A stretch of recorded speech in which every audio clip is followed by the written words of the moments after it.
Hey, you're hanging out in the Link Up Lounge. I'm Tiffany Mason. And I'm Donna Ruppel. Around here, we believe success isn't just about what you know, it's about who you link up with. This is your lounge for turning one link into endless opportunities. Donna, it blows my mind that the two of us have over 30 years of combined networking experience. I know. We've built businesses, expanded networks, and created unstoppable momentum, all through the power of strategic connections. AKA networking. And now we're here to guide you to do the same, starting today. So let's dive in, connect, and start making moves you didn't even know were possible. Welcome back to the Link Up Lounge. I'm Donna Ruppel, your Nagati real estate expert, and today I am flipping the script and interviewing my co-host, Tiffany Mason of Virtually You, the boutique podcast management agency. That's right. I'm in the hot seat today. And honestly, I'm kind of excited. I just attended a new networking event, and there were definitely some things I walked away thinking about, both what worked and what I would do differently. And I thought it would be fun to bring that to you guys so you guys can hear how we really apply these practices in person.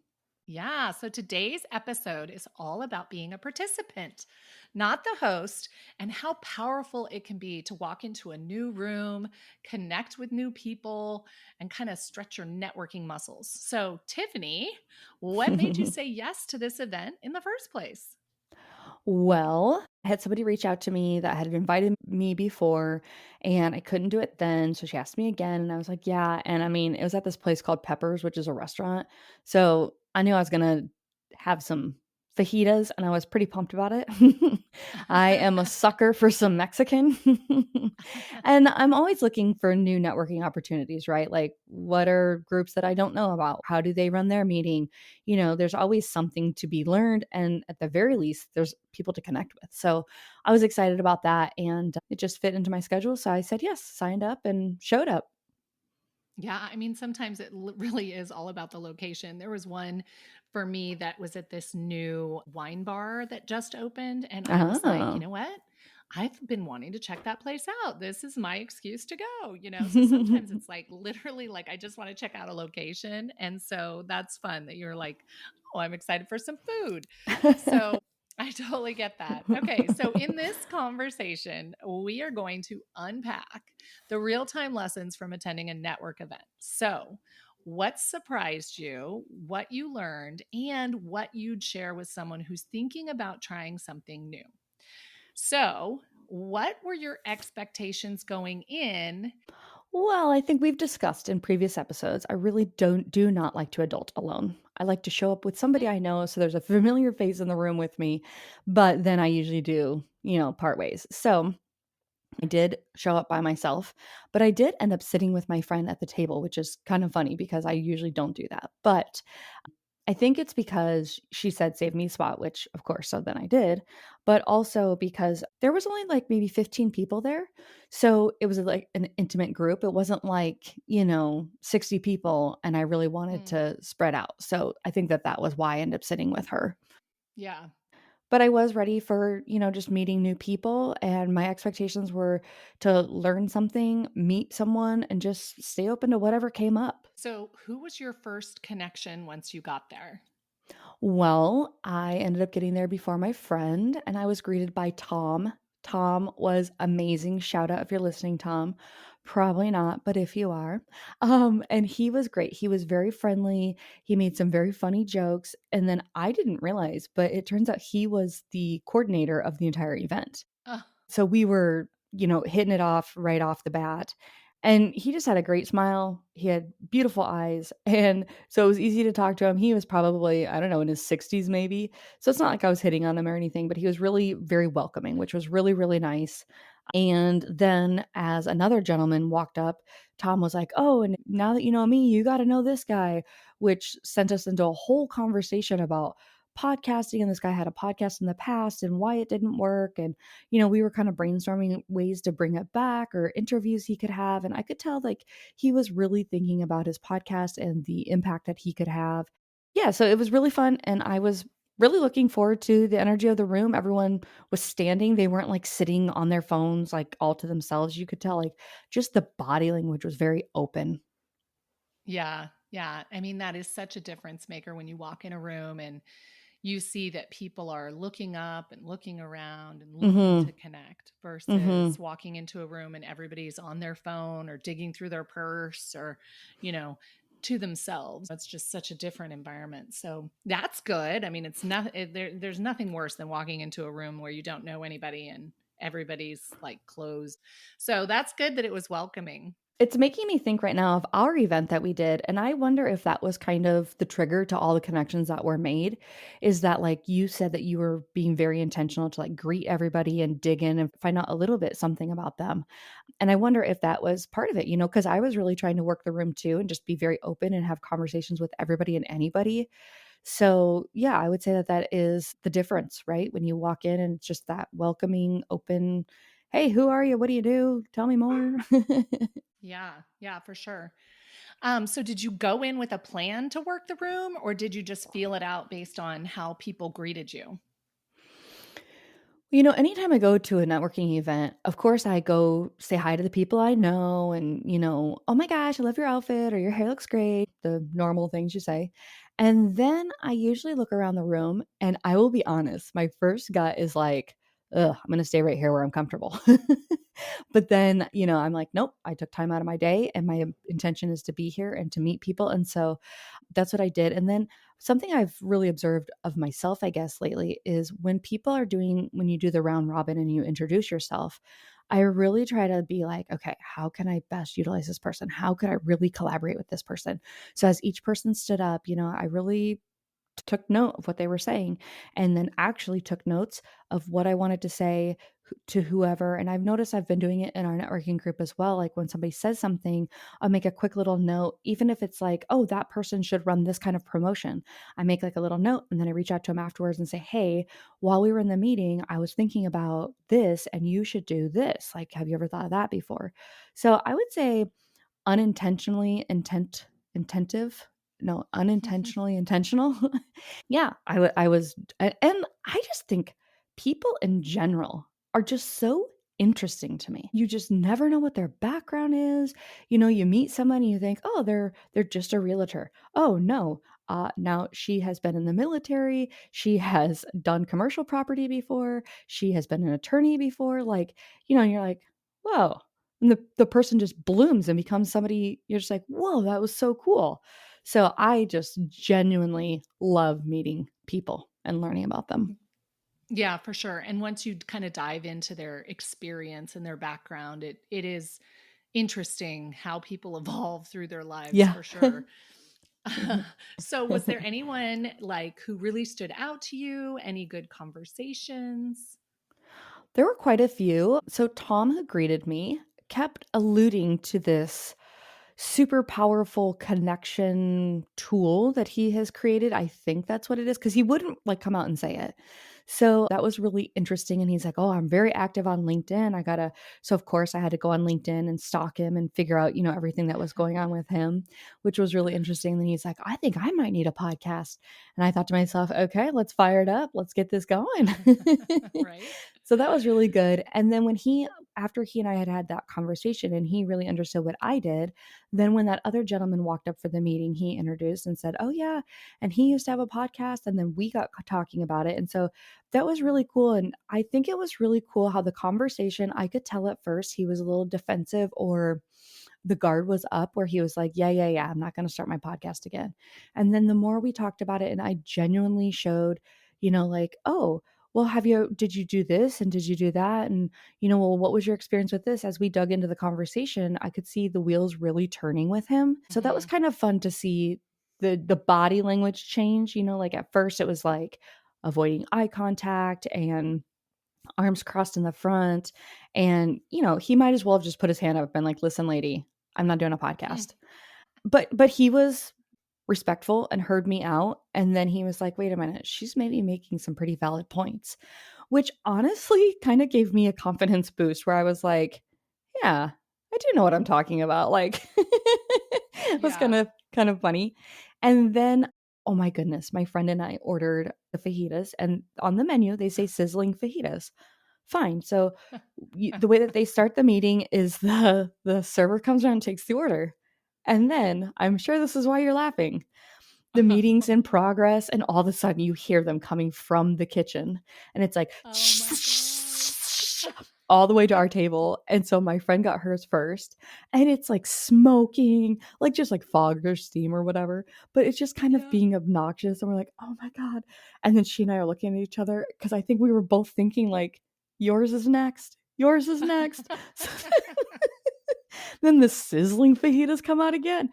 This guy is trying to introduce himself. Actually, he was in the middle of a presentation. He had like kind of like the business spotlight or whatever. Oh And my I said, gosh. "Oh my gosh, I am so sorry, you guys. I just called a spade and broke the ice because everybody was like, like they try to look over their shoulder casually. And then Tom, he was Oh so my great. He's like, gosh. well, what's all the ruckus at your table about? And I'm like, Tom, we got the sizzling fajitas. So it was really nice to like break the ice and have some fun and just be kind of silly. And then the guy gave his presentation, and that was really interesting. He was a title attorney. And so he was Mm, explaining the different kinds of titles and why you want to have a title on like a property or whatever, a company there representing you at closing. It was really interesting. So that was mm, great. And then afterward, two people were like, I need to talk to you. It's always nice when someone seeks you out. Like I feel like I always go to yeah. networking events and I'm searching them out. And, it was really nice to have them search me out. And then we got going on a whole tangent about music and local groups here in Jacksonville and just all kinds of things that we were able to connect on a whole bunch of levels. And then one of those ladies ended up coming to our speaker event. So that was really Mm. awesome that that ended up happening. I guess I'd kind of like to ask, how do you feel like you're intentional at networking events? I mean, I know like how I'm saying like, maybe taking the notes or whatever. Do you find that there's something that you also do that's pretty intentional in your networking when you're attending events? Well, I will say that when you were talking about that, I thought, wow, that's such a good idea. Like, I know I've said before, I'm not a super creative person. So when people have unique ways of businesses collaborating together, I'm always like, oh, that's so great. And you are one of those people that always have like unique ways. So the fact that you're listening as people introduce themselves and you're kind of thinking about like creative ways that maybe you could collaborate. I just thought like that's something I should be doing more because I don't do Mm. that. Mhm. And so I thought that was a really good tip and takeaway because as a real estate agent, everybody knows, 500 of us. And so it's funny because typically, right out of the chute, when they find out you're in real estate, they kind of are not overly like excited to converse, okay, about Yes. real estate. Not because they're not interested, but because they think that I don't know, they're suddenly going to be like obligated and attached to me. Like, I don't know. I don't understand it. But I do find it humorous as people respond when you say you're in real estate at those events. So, some people that are confident enough will ask about, what's going on with the market or things like that. And so, as a real estate agent, I always have a answer to that question because that's a big one, Mhm. or what's going on with mortgage rates, and I'm not a mortgage person, but generally as a real estate agent, you have an idea of the trends or the forecast or whatever. So I have, those answers in mind, but I do go in actively looking to connect with somebody in a collaboration sort of way, typically, Mhm. because, going in as a real estate agent looking for a person to buy or sell a home is typically not going to happen at a networking event because they really have to get the You don't relationship. They say. have to get to, I know, right? They really have to get to know, like, and trust me, right? Which once they get to know me, I mean, it's a done deal, right? But they really have to, have that opportunity. And they're not going to get that if I'm super pushy or pressury or anything at some Yeah. type of event. So I typically go to these events looking for somebody to collaborate with. Obviously, like a mortgage person is a great collaboration partner, but I love the idea of trying to come up and challenge myself with other unique opportunities to collaborate. That's kind of a focus that I've given myself is look for somebody other than your go-to people like Mm. a title person or a mortgage person or somebody like that, and find somebody super unique to Well, I collaborate with. love the event that So, you did with the adoption, the animal Yeah, rescue. Was it yeah. just dogs? Was it just puppies? Well, that one was just cats, okay, which I thought funny because I did all my marketing stuff for dogs. So, yeah, I didn't realize it was just cats till I showed up, but that's okay. So that one was actually a bank manager, and they were doing an adoption event, and she was looking for vendors. Okay. Mhm. And I reached out and I said, "Hey, do you have a real estate agent there? Because I would love to be there." Right. And I, again, thought it was dogs. Not that cats are not equally, deserving of a good home, but all of my marketing was about, does your dog need a bigger backyard? And I had like these little Oh, dog biscuits on, shoot. Oh, yeah, shoot. on postcards and everything. And that was kind of my giveaway. Okay. So I Okay. did find it funny. But the next one she's doing is just dogs. So I was like, well, sign me up for that one because I have all these postcards and all these dog biscuits. Now, of course, I also have dogs, which are happy with the dog biscuit leftovers. So, Yes. they will get eaten. But all of my marketing stuff was towards dogs. So I did find that funny. I was so proud of myself because that was like out of the box thinking as a collaboration. So, Well, yeah, I think that I did brings up like a that. good point actually, like unintentionally, to do a little research on the event that you're going to. I went to an event, I had bought this ticket and I was all excited and got there in like July in Florida. Yeah. And the event was outside. And I was like, Ooh, "What?" And I'll be honest, had I known that, I would not have bought the ticket, period. I wouldn't have. yeah, I would not have gone. right. Nobody wants to be So, outside in July. no, not for an extended amount of time unless you're trying to work out or something, but no, or the beach. So I think that that's good. And then also coming back to what we had ordered for our meal, maybe is there is there some kind of etiquette for what you should order? Should it have been a salad, Donna? I don't know if you should have gotten the flaming Mhm. fajitas, Sizzling. as it is a noisy food. Yes, that's funny and smoky. Definitely Oh my causes gosh. attention. That's It was hysterical. oh yeah. Okay, so aside from food, all right, let's talk about like connections made at this event. Yes. Real, not forced connections. Was there any connections that kind of stood out to you, or any good conversations that you felt were really going to be beneficial for your business? Yes. So there was one lady who does this painting service, and I need some painting done on something different. She turned around, she wanted to talk to me, which drew in these other two ladies. So there's four of us having a conversation. Side note, her husband steps up to the plate. Her husband like announces like, "I'm buying lunch for everybody." And it was like, "Whoa, what a classy move, dude." So he literally bought like all 15 people's meal, which was crazy Oh my and gosh. so kind and nice. So then that got us talking to her even more, just being like, "Wow, that was really nice of your husband." And she was kind of explaining what he did. So then one of the ladies had a flyer for visibility online. And I thought, okay, and even if I think I know a topic, I still want to attend a webinar because you never know where the gaps are. You never know what you don't know. So I'm like, Right. yeah, no, I think I'm going to attend this lady's webinar. And I said, oh, yeah, I'd like to have that. And then I mentioned our speaker event coming up. And I didn't want it to come off like I was only trying to get somebody to come to our event, which I did genuinely want them there. But also I wanted to find out about my own stuff. So what I gathered from her presentation was Google My Business. And it was so interesting to learn all these things about Google My Business. So then I was like, wow, I'd like to follow her. I'd like to know more. And then I was so pleasantly surprised when she walked through the door at the speaker event. And I thought, okay, Yeah. that is so cool that like I went to this networking opportunity because my friend wanted me to go with her.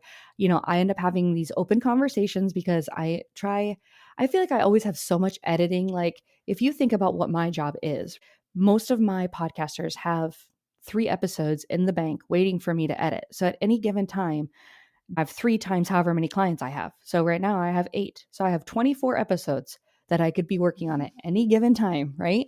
So I always feel like if I'm going to take time away from my business, there better be a payoff. I better not go and just socialize, which is what I used to tend to do. Now I'm Right. very intentional when I go.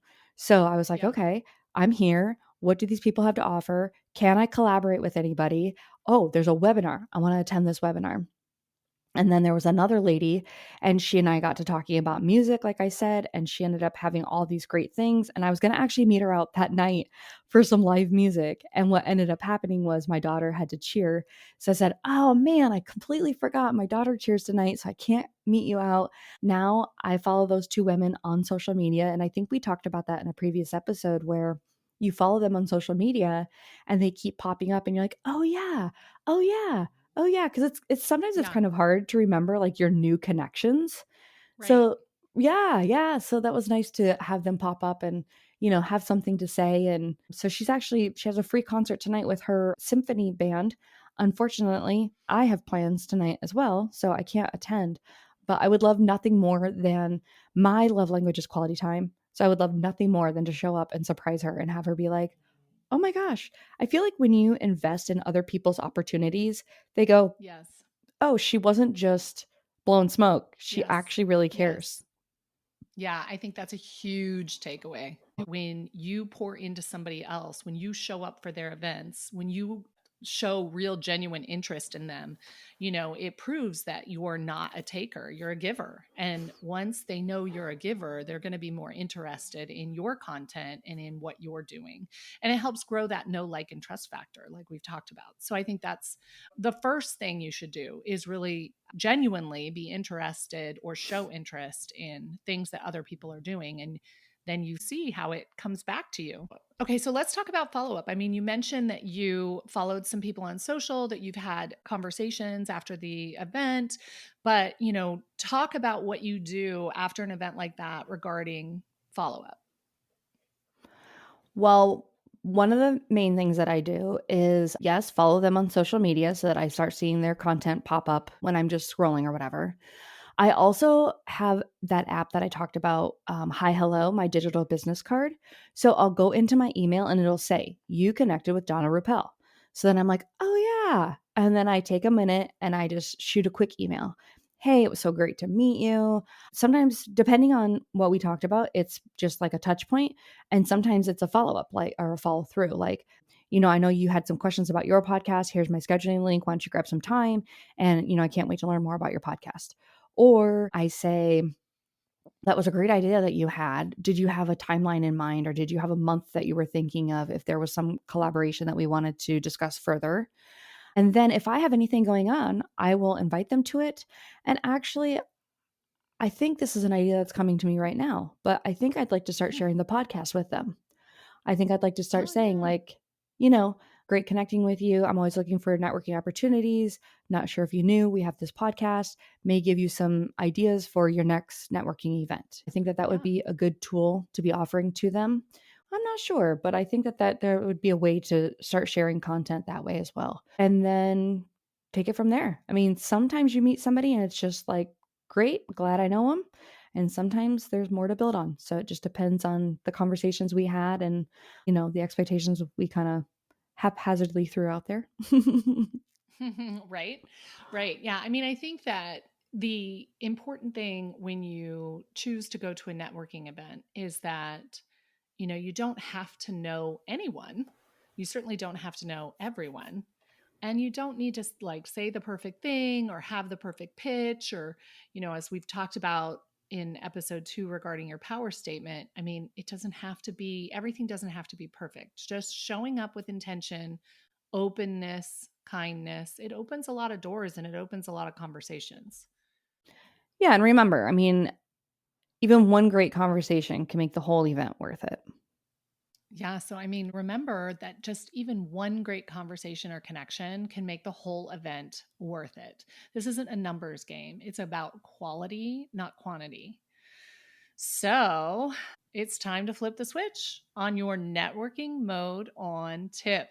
This week, don't just attend an event, set a connection goal. Before you walk in, decide how many people you want to connect with. Maybe it's 2 or 3. And once you leave, block 15 minutes on your calendar the next day to follow up with any meaningful connections. That's how momentum builds, not just by showing up, but by showing up with intention. Networking mode on. If this conversation gave you a fresh perspective or made you think differently about how you show up at events, we'd love to hear from you. Send us a quick text using the link in the show notes. Tell us what kind of event you're planning to attend next or what your biggest networking win has been lately. We read every message and can't wait to hear from you. You've been hanging out in the Link Up Lounge, your lounge for turning one link into endless opportunities. Now it's your turn. Go make a powerful link today. Networking mode on.